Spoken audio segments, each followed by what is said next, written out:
I'm surprised to see all of you here this afternoon, but I'm mostly surprised to be here with you.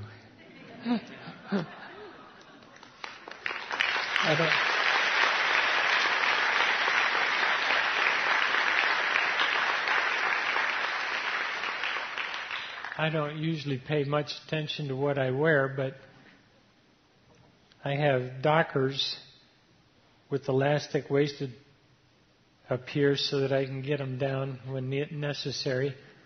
Only if I take them down too far, then they come down all the way.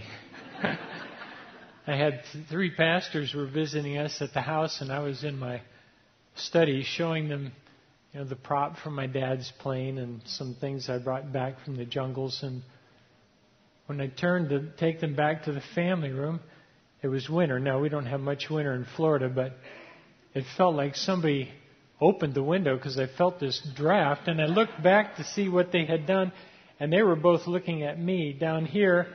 So I looked down, and my pants were down around my feet. Now, when you've been in rehab hospital, that's no big deal, except that you can only take very small steps. But I take small steps most of the time anyway. There are little offsets when you become different. Now, I was a little bit different anyway, but when I got home from rehab, my hands wouldn't open.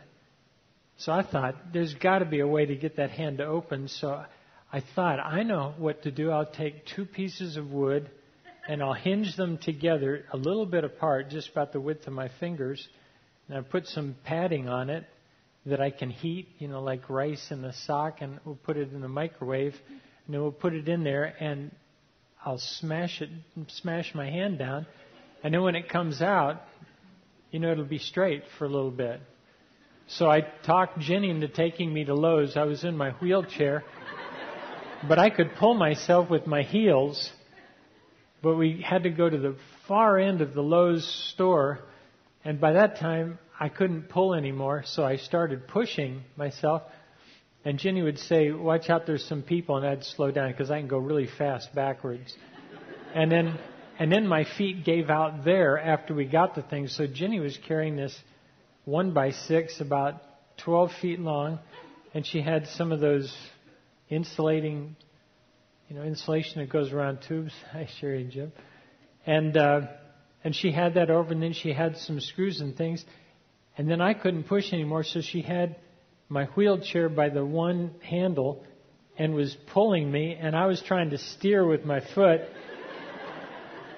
And I saw this lady with this little boy in the cart, and he looked at me like this, and she said, "Come here, Johnny," and she took the cart away because you don't want to be too near people that are strange. But then there was one lady, and she had on this long, flowing skirt, kind of thin. You can see through one layer, but it's about 4 layers. So I wasn't looking, but Jenny took me right by her, and I almost hit her. And so I looked up to say, "I'm sorry, ma'am." I said, "I'm sorry, ma'am. I have never seen a face that ugly in my life." No kidding. Big wart right here. Ugly, ugly face. And as I said, "I'm sorry, ma'am," her face burst into flames. I kid you not. And it scared me. It was just before Halloween, and she was a witch that was motion sensitive.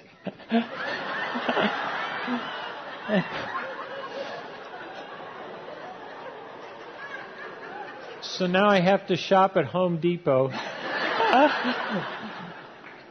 But I started getting better, and I went to church, and I actually walked in, and one Sunday I was just standing up and following my wife, Jenny, and our son, Sean, and his wife, Ann, and some of our grandchildren. We were walking out of the aisle, and the lady came by, and she grabbed my left hand, and she said, "I just finished reading your book." And I felt like I was right there. And I said, "Well, thank you very much." And she said, "I just wanted to tell you." And then she kept holding my hand, and I was kind of embarrassed because Jenny's standing right there, and this this lady I've never met is holding my hand, and I mean, Jenny's kind of used to seeing pictures of me with other women.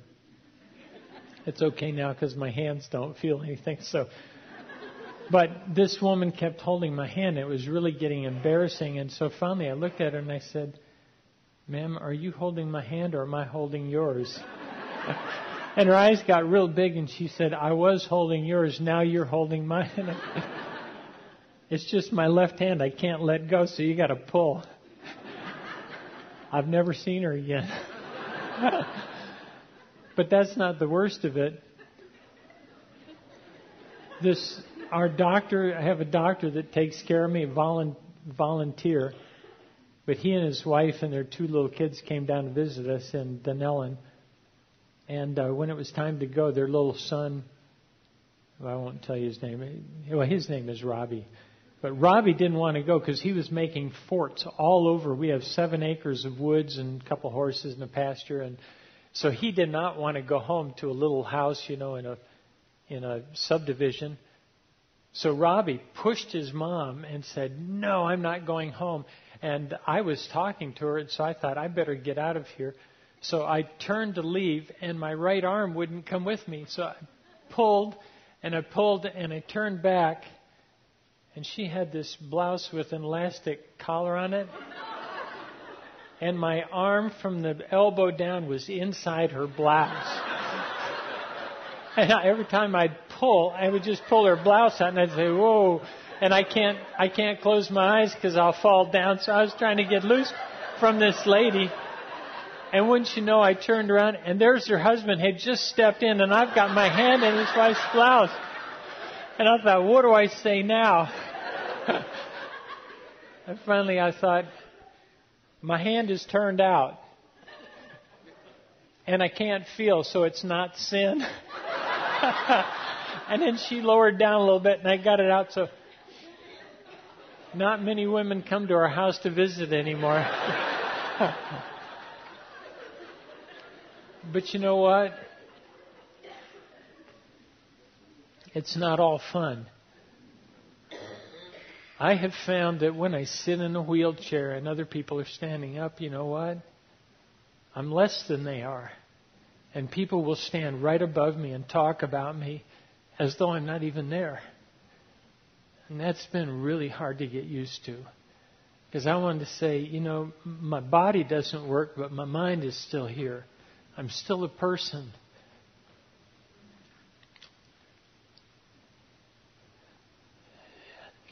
And then I realized that there's hundreds of millions of people in the world that are overlooked because they don't look like us and they don't dress like us. And so we think it's okay for us to lord it over them. And now I are one. And then there's the friends. Some who have been friends for a long time. And they call and send a card and say, I'm really sorry. Hey, when you're feeling better, I'd really like to come down and visit. And that's the last I ever hear from them. But they're also friends, like a good friend that's here with me. Busy businessman, left his business and left his work and came down to the hospital when I was in so much pain that all I remember was being in this dark cave, and I didn't want to open my eyes because when I opened my eyes I could see the pain monsters all around me. And I would just call out and I'd say, "Jenny, are you there?" And she'd say, "Stevie boy, I'm right here." And then I knew somebody's out there. And then Dave was there for 3 days because Jenny was just worn out. It's hard to have a baby this big, and I couldn't do anything for myself. And the pain, I don't mind pain so much. I go to the dentist and I never take Novocaine, no matter what they're doing. I can take that, but this kind of pain I had never felt before. I had no idea pain could be this bad. And then I started thinking about all the people all over the world who have no access.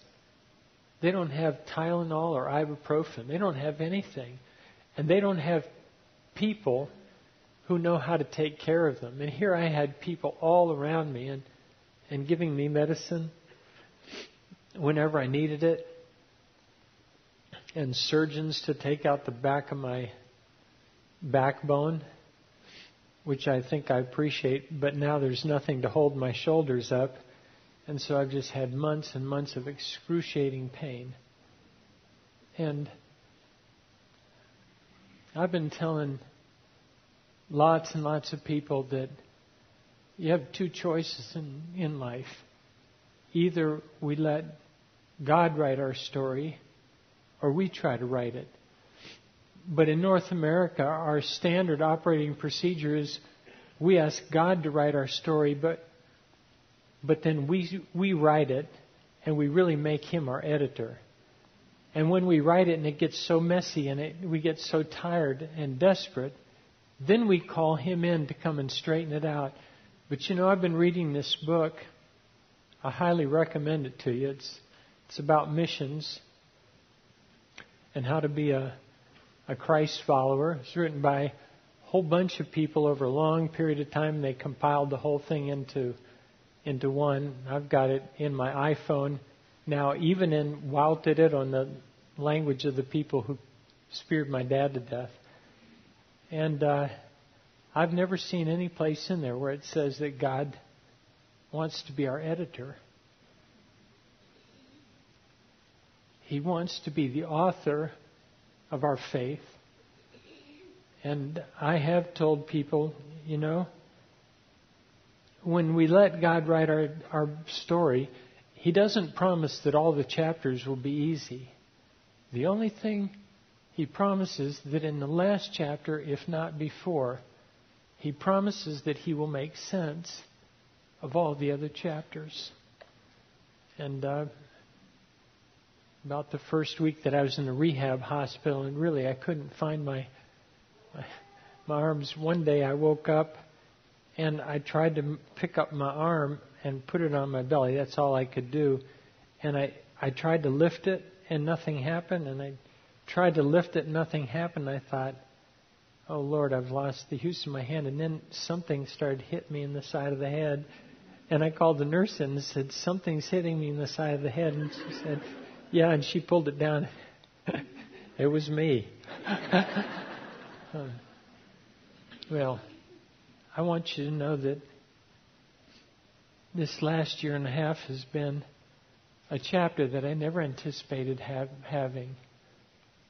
But every time that I've been flying an experimental aircraft or doing something that was pretty out of the ordinary, I had a T-shirt that said, "At any cost" on it. It was a group of young people that went around telling the story of my dad and his 4 friends and how they were killed, and the name of their program was "At Any Cost." And so I would put that on and say, Steve Saint, there is a cost to being a Christ follower, and you never know what that cost might be.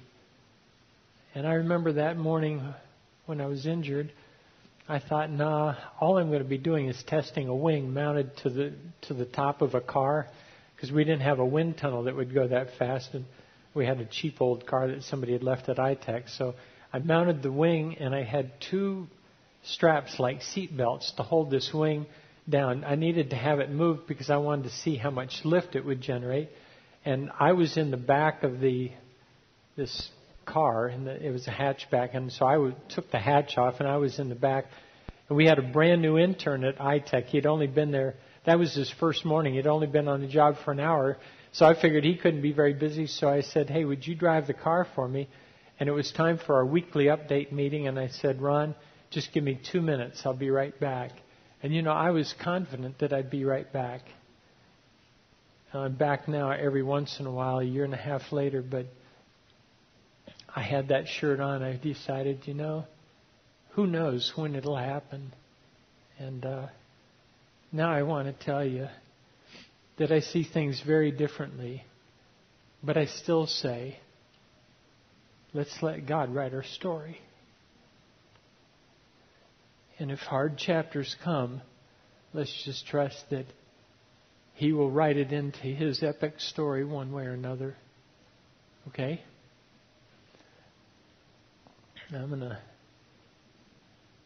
Would you help me up there? I'm going to go up here where I can.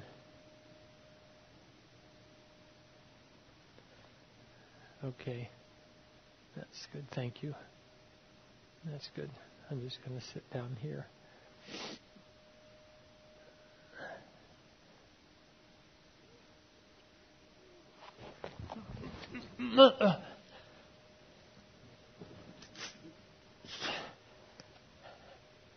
Wait a minute. I can do this. You got it? I can do this. You know, this is like missions. Whenever something happens that we don't expect, we North Americans always want to run in and fix it. And sometimes what we need to do is we need to just wait and give the people there a chance. I can do this. I can do this.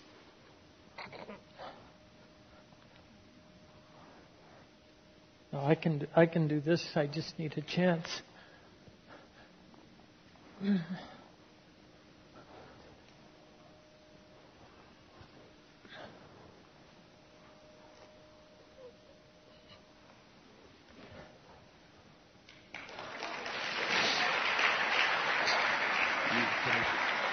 I'm good.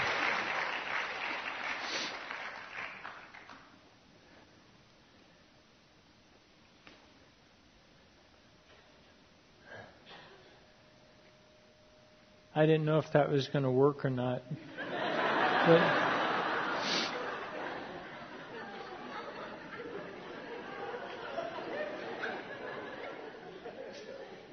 you know what? You know what they told me at the rehab hospital? My wife, Jenny, I don't want to do that one.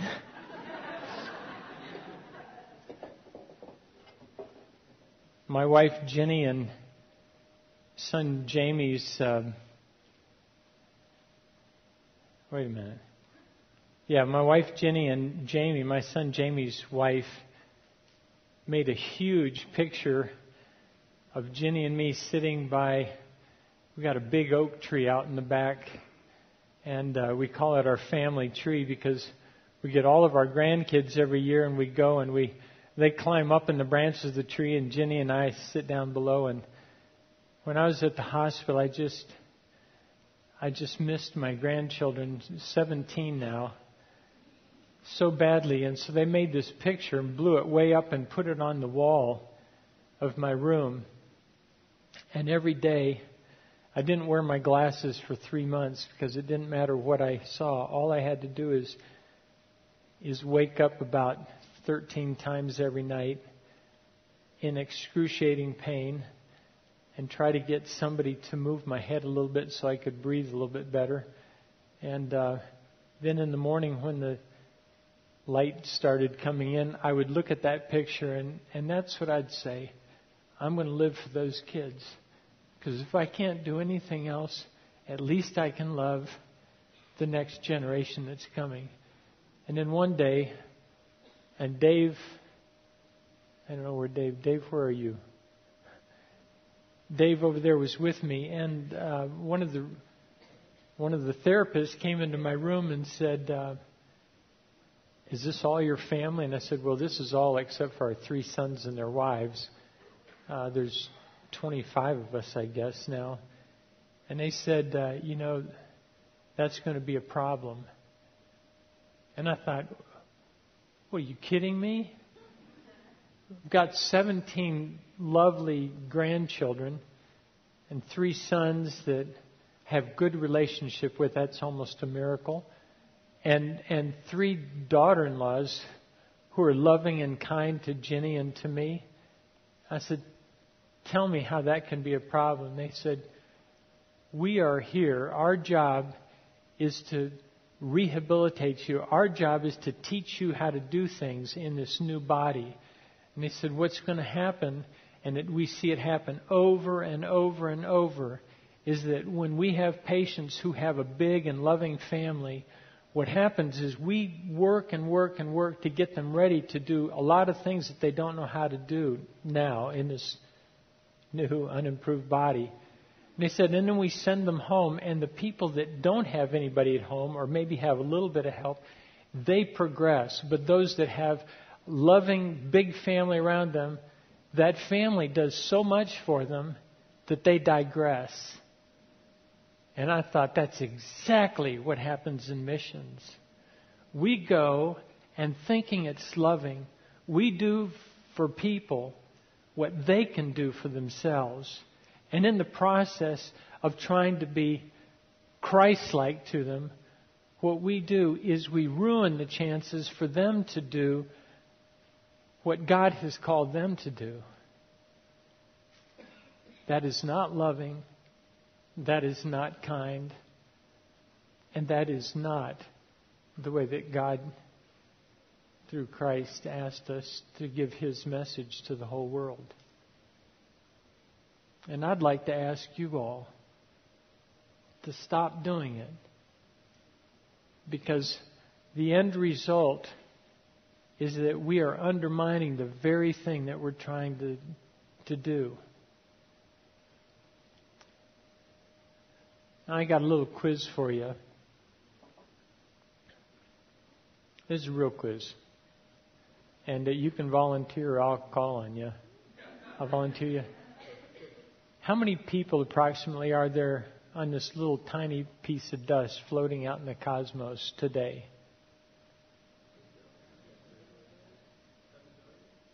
7 billion. Okay. What's the biggest country in the world by population? China. In a few years, what will be the biggest country? India. Okay. How easy is it for Christian missionaries to go to China? It's a closed country. How easy is it for expatriate Christian missionaries to go to India?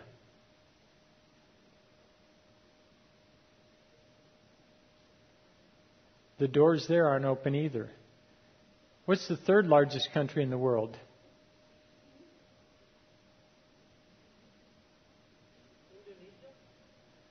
Indonesia? No. The United States. But we are the United States, right? Doors are open here, which is probably the reason that the country in the world that now has more foreign missionaries coming to share the gospel in any country in the world is the United States. Check the internet. The last time I looked, it said that there are 32,400 foreign missionaries. I know most of you are wondering, what in the world is he talking about? Missionaries don't come to the United States. Missionaries go from the United States. Or, these are missionaries, people from other countries that are coming to learn from us how to do missions? No. 32,400, I don't know how they count to the one, but there are over 32,000 Christian missionaries from other countries in the United States who have come here, sent by their churches to evangelize North America, the United States. That is the largest number of missionaries that are going to any country in the world. To the United States. What's the fourth largest country in the world? Indonesia. How easy is it for Christian missionaries to go to Indonesia? Guys, if you take Indonesia with about, 240 million people, and India with 1 billion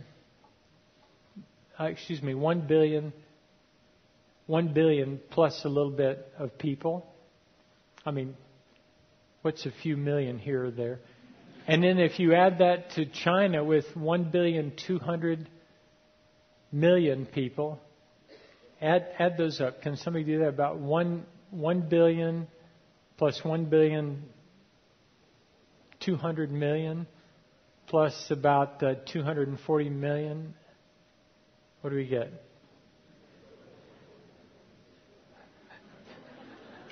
That's what it sounds like when I ask my grandchildren a question. What do we get? 4.5 billion? 2.5 billion. Okay, 2.5 billion. That's more than a third of all the people, isn't it? That's more than a third of all the people in the whole world are living in countries where Christian missionaries cannot go as Christian missionaries, at least not readily, not freely moving through those countries. And yet more missionaries are coming to the United States than any other place. Isn't that a waste? I mean, we are a Christian nation. You know, one of the things I realized when I went home from the rehab hospital, I started watching television. Well, we don't have television, but we have Netflix. And so I'd get Jenny to come in and just put on documentaries and programs and things. And you know what I realized? That television is totally godless. The only time I saw anything on television that referred to Christians at all, if there was anything that was even remotely positive, it was about Catholics. It must have been made before some of the rash of problems that the Catholic Church has had. But never, ever, ever, not even once, can I ever remember seeing evangelical Christians portrayed as anything but meddlers, people who go to force religion down other people's throats, people who were the vilest of everybody on there, but proposed religion as though they were clean. And I realized then why other countries are sending their missionaries here to North America. Because while we're thinking that we are the country that reaches out to the world, we have fallen so far behind in our passion to share Christ's message with the world.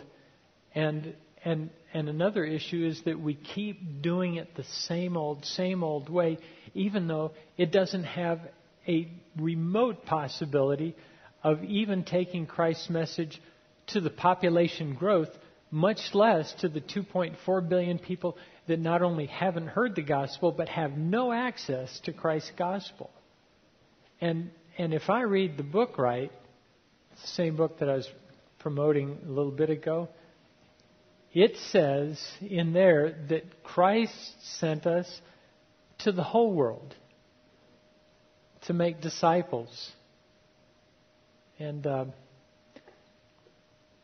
now, numbers may not be your thing, but in the year 2050, anybody have a projection of what the population of the United States is projected to be? How much? 400 million? No, of just the United States.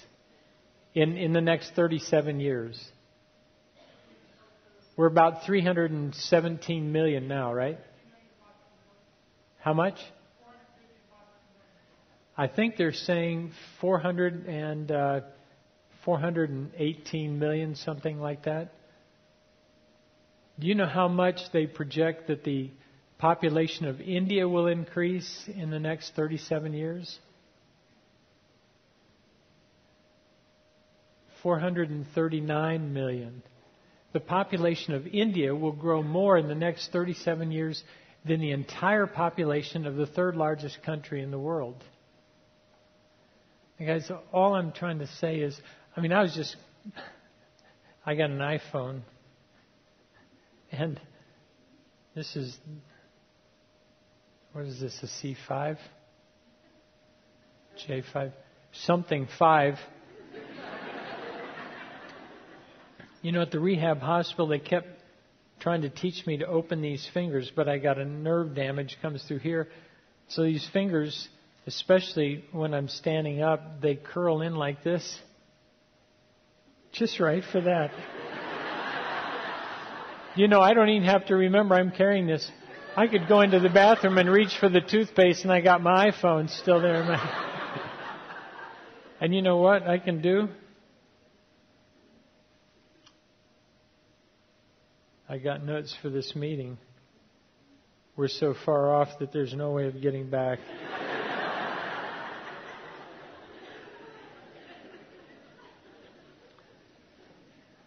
Do you know what technology does? I'm in touch with people all over the world with this, but I can't type anymore. Well, I can, but it's really slow. But you know what somebody has done? They've made dictation capability, and I can dictate in 3 languages of the 5 that I can communicate in. I can do that on this iPhone. I just changed to that alphabet. Now, if you get a text or an email from me and it doesn't make any sense, I probably had it on Spanish and I was dictating in English, or vice versa. And if there's any profanity in there, I beg your pardon, that was not me. I really sent some interesting messages. But you know what this thing does? All those numbers that I've been giving you, I get from this. And communication with people. There are days and days that go by that nobody comes to visit. That happened at first when I was home. And I tell you, I feel so abandoned sometimes, so lonely, and so incapable of doing anything that's really been maybe the greatest pain that there's no medicine for.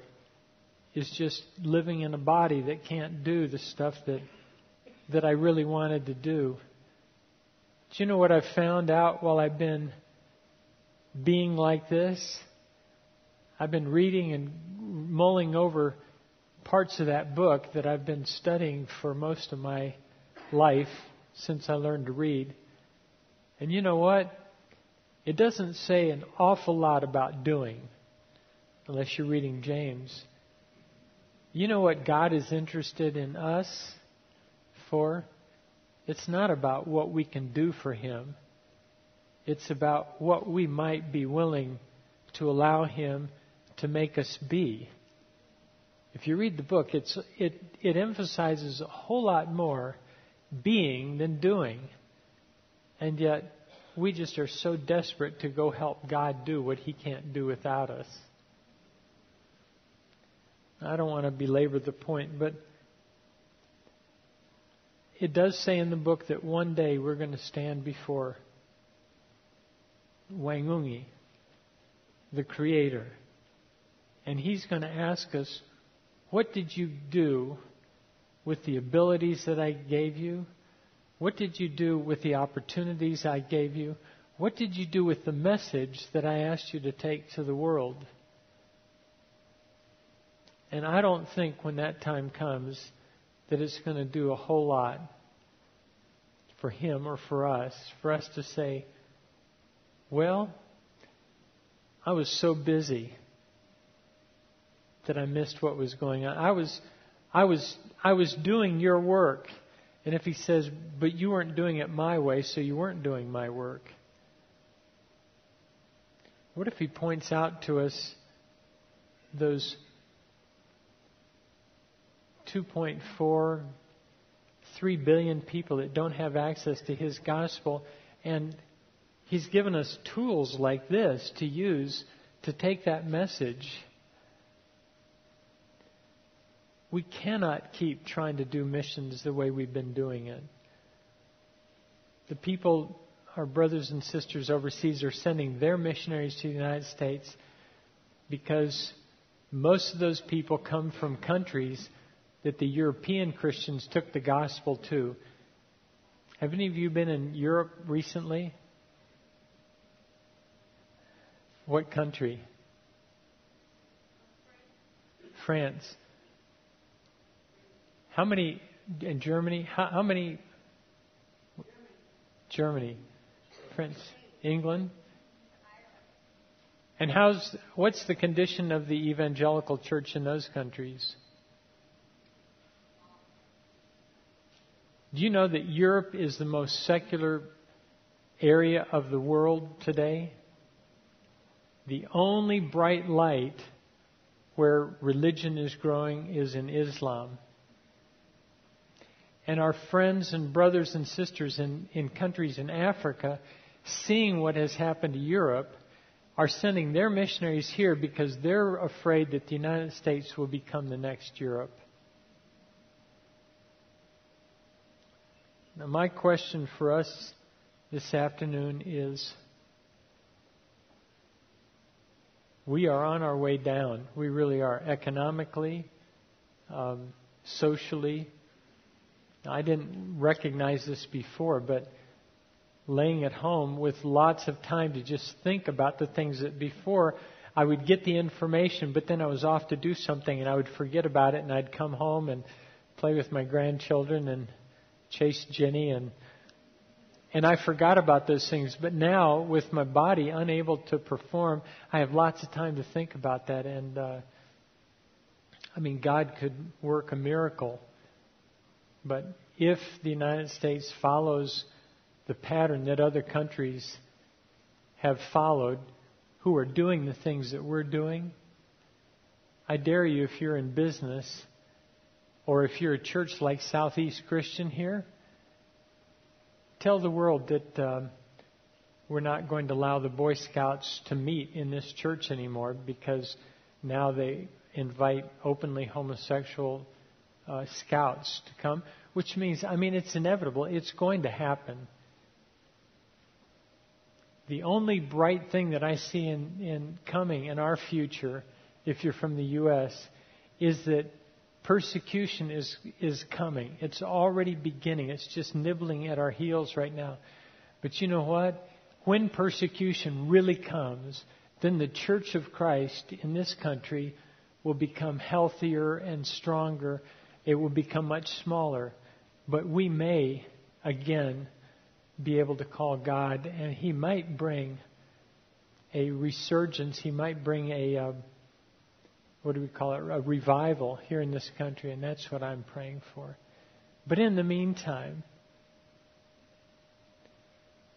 from one cripple to the rest of you, you all have problems, don't you?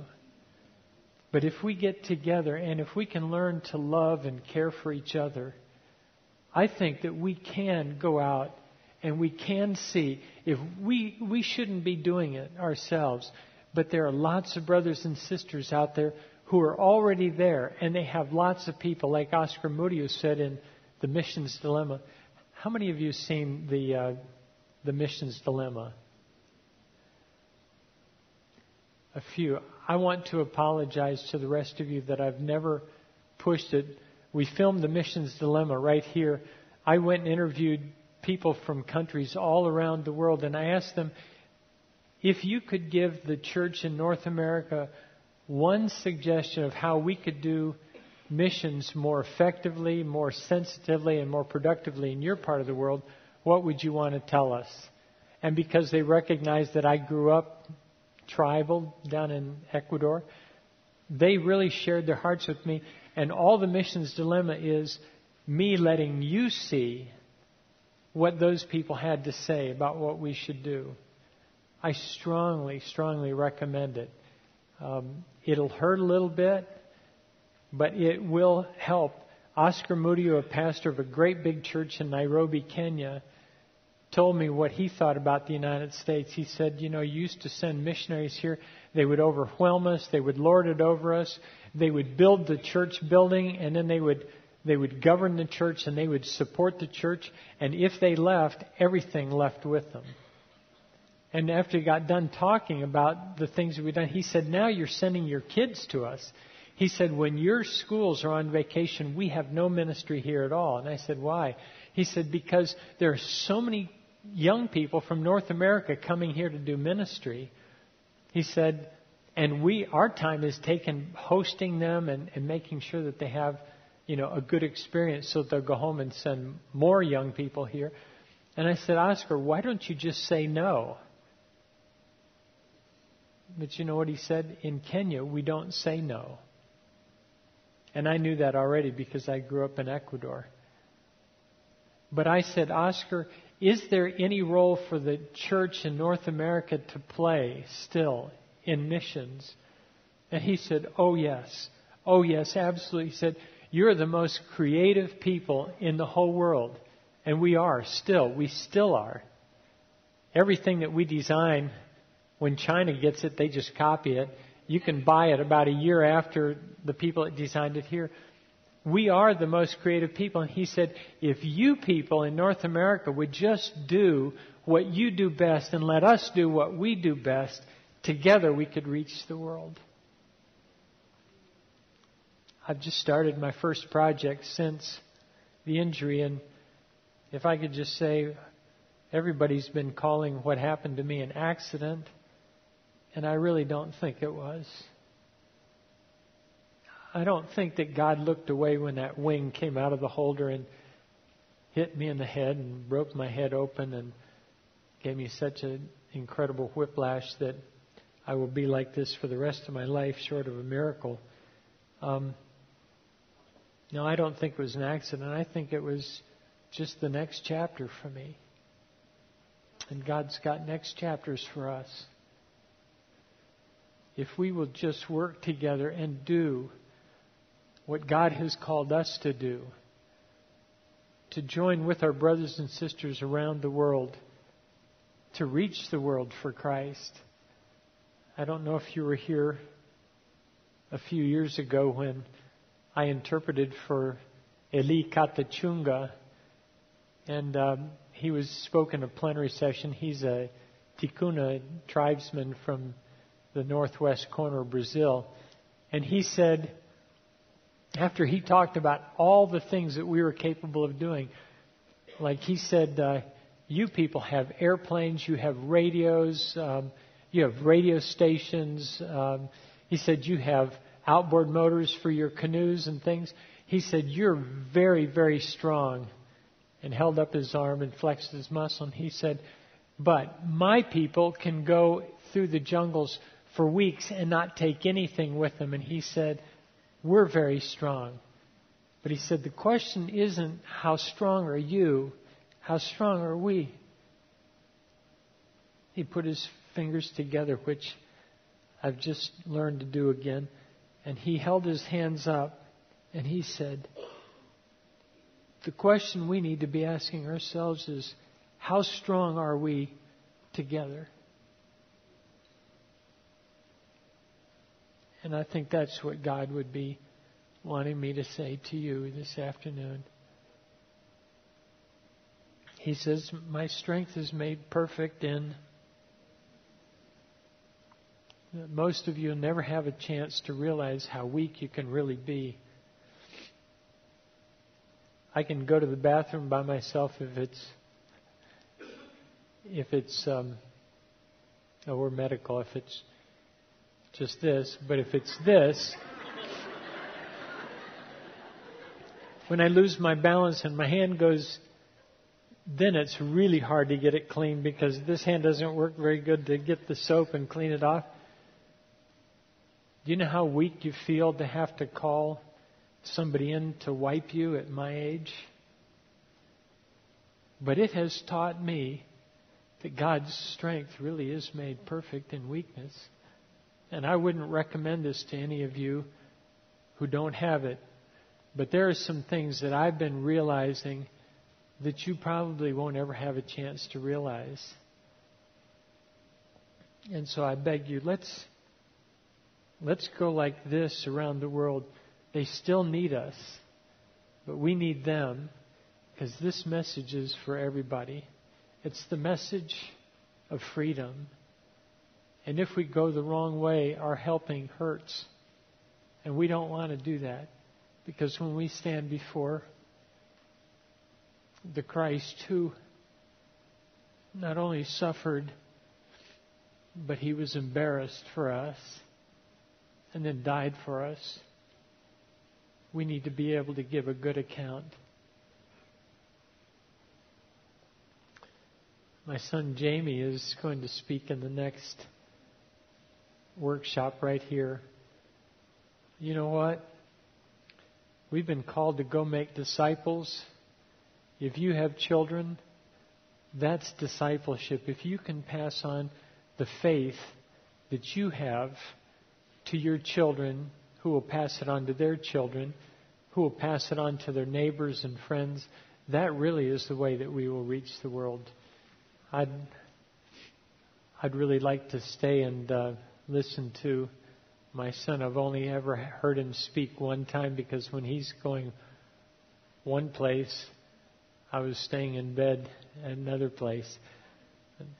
I also would like to invite you to go by our booth, the iTech booth. We're just a small organization, but we are growing. And my next project is to build a man-portable clinic where we can do surgery like C-sections. And I've talked to doctors, and is Trina here? Good. We have a doctor on our staff, and I've been talking to some OBGYN doctors who have seen what people like Charlie Vidido, who introduced me, have been teaching non-professional people, lay Christians around the world, to do in dentistry. And they have said, if you can do that, you can do C-sections. And then another doctor, an ophthalmologist, said, you guys are fitting people with glasses, but what happens if they have cataracts? And I said, no, we don't do that. And he said, but you could do that. And so I'm designing a man-portable clinic.